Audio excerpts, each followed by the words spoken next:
Good morning, you guys. It's Nick Johnson, your favorite sports YouTube journalist here, back with another video. On today's update in the world of sports, especially throughout this past weekend. Of course, we're gonna start with the biggest news. Starting in the NBA, the season has just concluded officially as of last night, as we have another pandemic champion in the world of sports, and that is, of course, the Los Angeles Lakers. That's right.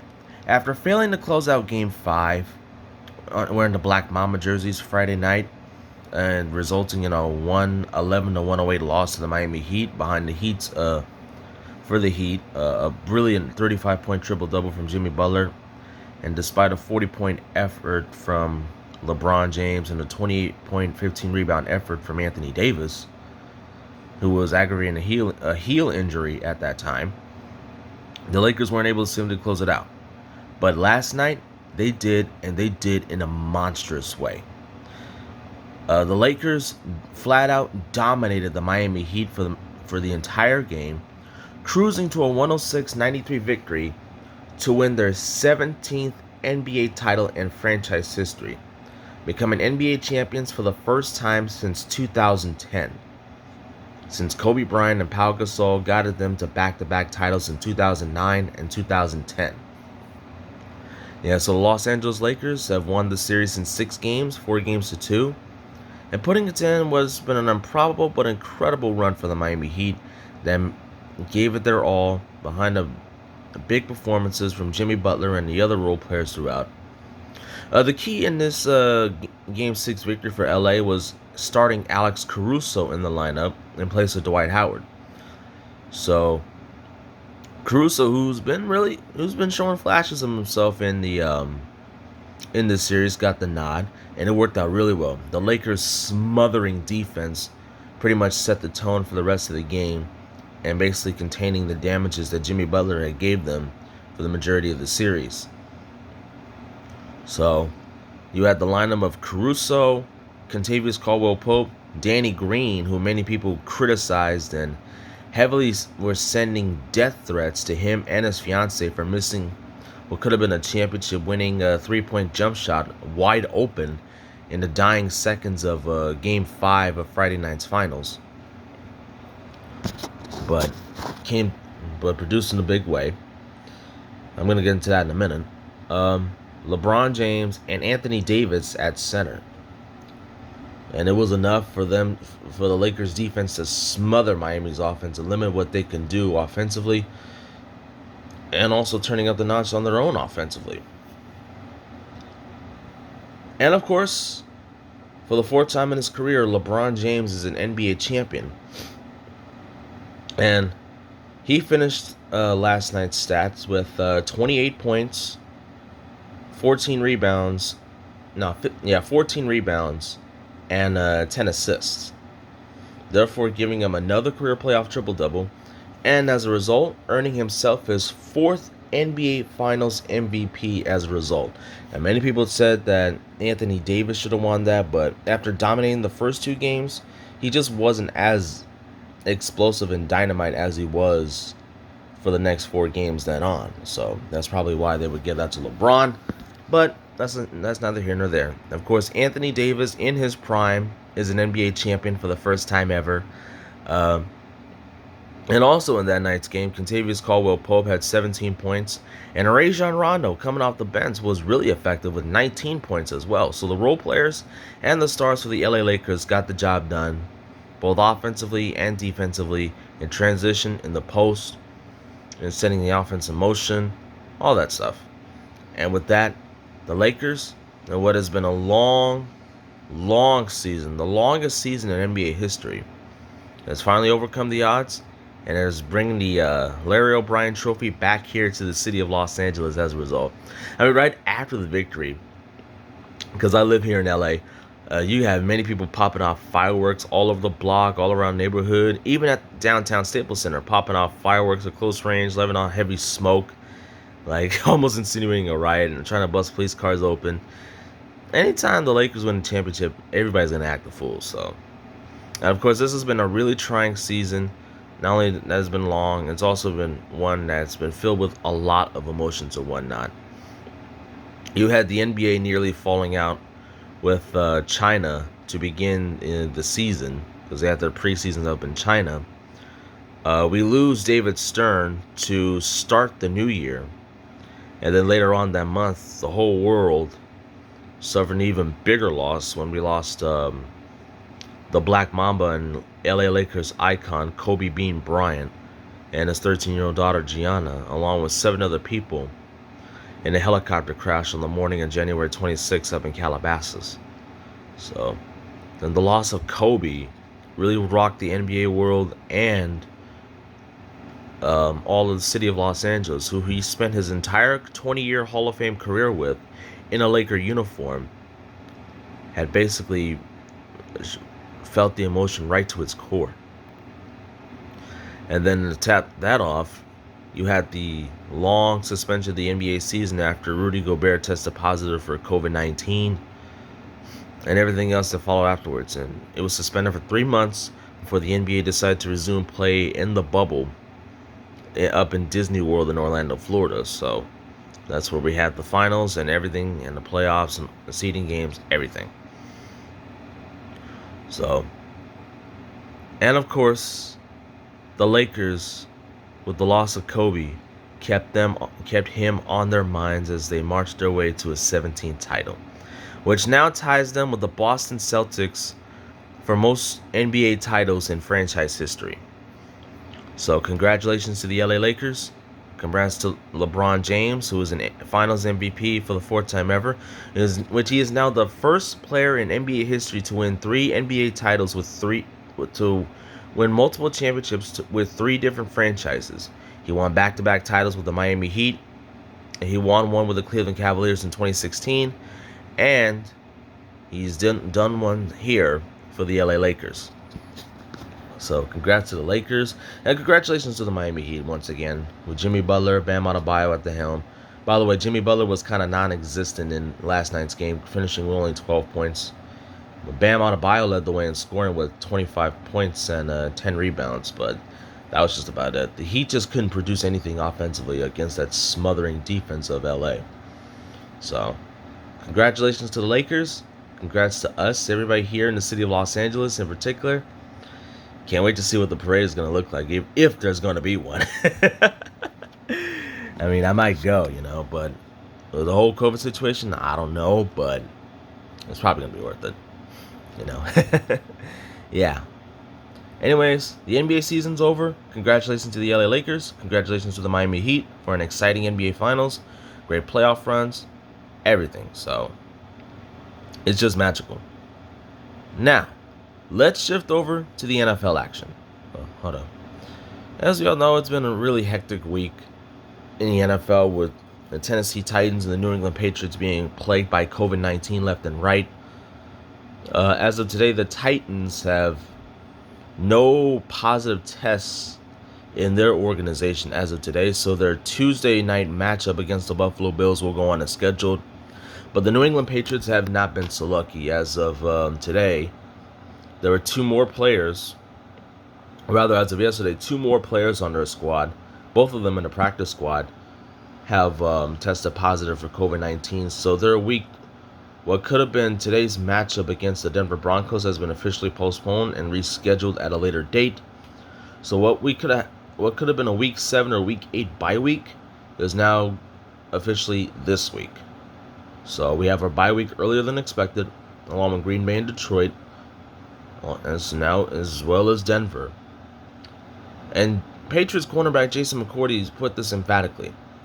Based on the way the pandemic has ravaged the NFL, it tells you that the league and the owners don't even take good care of their players. And that's a really big problem, as we all know it. So, yeah, that's not a way for you to go about the season if one of your teams and players and personnel staff are ravaged by the coronavirus. Like I said before, it's not a good look. It's not a good look. Anyways, we're going to break you down yesterday's score, starting with the Los Angeles Rams dominating over the Washington football team 30-10. Another solid performance for the LA Rams, who have now began the year 4-1 as a result, and Washington just keeps plummeting, falling to 1-4 as a result. The Pittsburgh Penguins, behind a masterful performance from rookie wide receiver Chase Claiborne, propelled a 38-29 victory over the Philadelphia Eagles. Like I said, the rookie wide receiver Chase Claiborne had over 100 yards receiving and 4 touchdowns as a result. So, big performance for him. The Arizona Cardinals got the best of the New York Jets, 30-10. Kyler Murray, a rushing touchdown and a passing touchdown, which was to DeAndre Hopkins, who's further elevating as a dynamic duo in the NFL as they improved to 3-2. The Las Vegas Raiders tormented Patrick Mahomes and the Kansas City Chiefs en route to a 40-32 win, ending Kansas City's 13-game winning streak, which dates back to last season, and of course finally ending the Raiders' 7-game losing streak against Kansas City that's been going on for the last several years. So it was a big win for the Raiders, and to pull off a shocker. The Houston Texans, in their first game since firing both head coach and general manager Bill O'Brien earlier this week, came out with a masterful performance against the Jacksonville Jaguars. Deshaun Watson, despite throwing 2 picks, had one of his best games. In wide offseason acquisition, Brandon Cooks broke out for a monster game with over 160 yards receiving and a touchdown to propel Houston to a 30-14 victory. The Baltimore Ravens, as usual, as expected, took care of business in Cincinnati, thumping the Bengals 27-3, in which A.J. Green publicly said on live television to his coach at the sideline, "If you're not going to use me, then trade me." And if I were the Bengals, I would trade away A.J. Green to get some return out of him, but knowing owner Mike Brown, he's not going to do it. And he's one of the worst owners in the league, and he's just basically content on making sure his star players stick around, Yeah. Kind of like the way of James Dolan of the New York Knicks and the Ford family of the Detroit Lions are handling business. They're one of the worst owners in the NFL, and Mike Brown is one of those. Anyways, shifting to the Carolina Panthers and the Atlanta Falcons. The Panthers pull one off against the Falcons 23-16, and Atlanta falls to 0-5 as a result, which leads me to this breaking news, rather as of yesterday, it was like hours after the game ended. The Falcons have fired both head coach Dan Quinn and general manager Thomas Dimitroff after an 0-5 start to begin the year. And the way this team has been going for the last several seasons, like after a heartbreaking loss to the New England Patriots in Super Bowl 51 a couple years ago, this was bound to happen as a result. I mean, you had back-to-back weeks where you blew up 15-plus point leads and then losing the ensuing game in the end. So yeah, that was bound to happen. So Dan Quinn and Thomas Dimitroff are both out in Atlanta. So, and the Falcons defensive coordinator, whose name I forgot, will be the interim head coach going forward. And hopefully we'll figure out who will be the interim general manager will be. So, it's just unfortunate. And I feel bad for Dan Quinn as a result. It's just, he just couldn't get the train rolling after a great tenure in Atlanta. So, he just couldn't get the train rolling. Anyways, moving on. The Miami Dolphins, out of all people, pulled off a stunner in San Francisco, but in the most unimaginable way possible. Going down to San Francisco to blow out the 49ers 43-17 in Jimmy Garoppolo's first game back in action after missing the last 2 games with a high ankle sprain. And Garoppolo, you can tell he just wasn't himself. Ryan Fitzpatrick for the Dolphins threw like 3 different touchdown passes, and the Miami defense smothered the Niners offense all the way throughout. And Jimmy Garoppolo just wasn't himself in this game. He threw 2 first-half interceptions, only 77 yards passing, which resulted in him getting benched for the rest of the second half for C.J. Beathard, who got at them and got a touchdown, but just wasn't enough. It just wasn't enough. And the Niners defense has been hampered with injuries all year long, especially in the secondary. No Emmanuel Mosley, and no K'Wan Williams, and even no Richard Sherman as a result. So this could be a long season for San Francisco if things don't turn around real soon. Next up, you have the Dallas Cowboys and the New York Giants. It was a back and forth effort throughout. Giants got up to a big lead, then Dallas fought back. And, of course, it was not before arguably one of the most horrific moments that we've ever seen in recent memory. As Dak Prescott, quarterback for the Cowboys, was running out the pocket to gain first down yardage. He was being tackled by Giants cornerback Logan Ryan. But as he was being tackled, Ryan's knee was falling on on Prescott's ankle, like twisting it in a way that was just so gruesome, like pressing on him, and allowed his ankle to be completely shattered, like bent all the way over, and it was disgusting. It was so gruesome. I couldn't even look at it. And you saw the aftermath of that injury. It was like literally hanging and like literally still in that same position where it was torn up into. It was gruesome. So it was a ankle. So it was a tear and a dislocated ankle as a result. So Prescott will be out for 4 to 6 months. So that's basically the whole season. And if you hate the Cowboys and whatnot, this is not time for you to be joking about them losing and whatnot. I mean, this is a man that just basically put his heart and soul out into the game of football and did all he could for that franchise. So my prayers go out to Dak Prescott.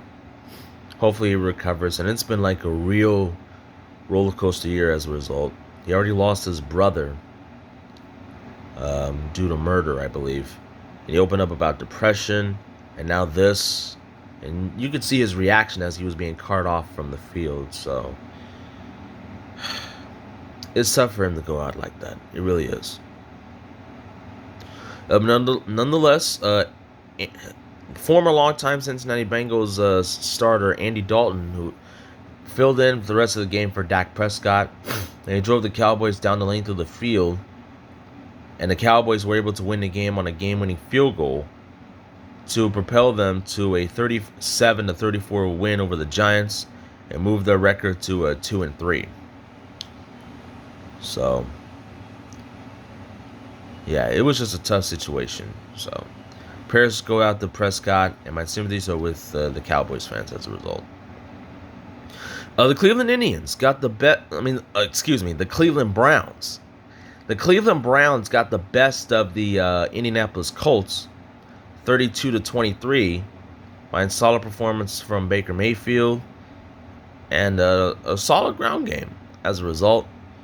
And they got the best of the number one ranked defense in football within the Colts to get this win. And Cleveland, with their steadfast play, improves to 4-1 as a result. And they're becoming one of the biggest surprises in the NFL this season, as we all know it. So, Cleveland is just getting better and better. Hopefully, the improvement of Baker Mayfield just continues to grow. He just got to cut down on the turnovers. That's all I can say about him. Just cut down on the turnovers, and that can go a long way.